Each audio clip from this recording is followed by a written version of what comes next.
कक्षा 10 के मैथ के क्वेश्चन में क्वेश्चन दिया गया है कि निम्नलिखित सारणी से माध्यिका ज्ञात कीजिए। और माध्यिका ज्ञात करने के लिए वर्ग अंतराल और बारंबारता दिया गया है और इसी वर्ग अंतराल और बारंबारता के द्वारा हम लोग अलग सारणी बनाएंगे हल करने के लिए, जिसमें वर्ग अंतराल, बारंबारता और संचय बारंबारता को लिखेंगे। वर्ग अंतराल में जो क्वेश्चन में दिया रहता है उसी को लिखा जाता है और बारंबारता भी वही लिखते हैं। और इसमें संचय बारंबारता का मान बारंबारता से निकाला जाता है। जैसे कि पहला क्वेश्चन में 3 दिया है तो इसका बारंबारता जो है संचय बारंबारता 3 आएगा। इसका संचय बारंबारता 3 आएगा। 3 और 10 को जोड़ने पे 13 आएगा। 13 और 20 को जोड़ने पे 33। 33 और 13 को जोड़ने पर 46 और 46 और 4 को जोड़ेंगे तो 50 आएगा। फिर इसके बाद बारंबारता में सभी नंबर्स को हम लोग जोड़ते हैं और जोड़ने पे हम लोग का n जो है वो 50 आएगा। माध्यिका निकालने के लिए माध्यिका का सूत्र होता है माध्यिका बराबर L प्लस n बटा में 2 माइनस CF बटा में F गुणते H, जिसमें से हम लोग का दिया गया है कि n बराबर 50 और अगर हम लोग 50 का आधा करेंगे तो 25 होगा।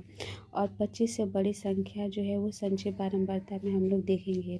तो संचय बारंबारता में अगर हम लोग 25 से बड़ी संख्या देखें तो वो 33 में ही आएगी, क्योंकि 13 तक जितने भी नंबर होंगे 13 से कम वो सारे 13 में आएंगे और 13 से ज़्यादा और 33 से कम इसमें के नंबर्स जो है वो 33 में आएंगे। और इसीलिए हम लोग इस पूरे एक रो को ले लेते हैं जिसमें हम लोग का CF दिया है, F है और यहाँ से वर्ग अंतराल भी लेंगे।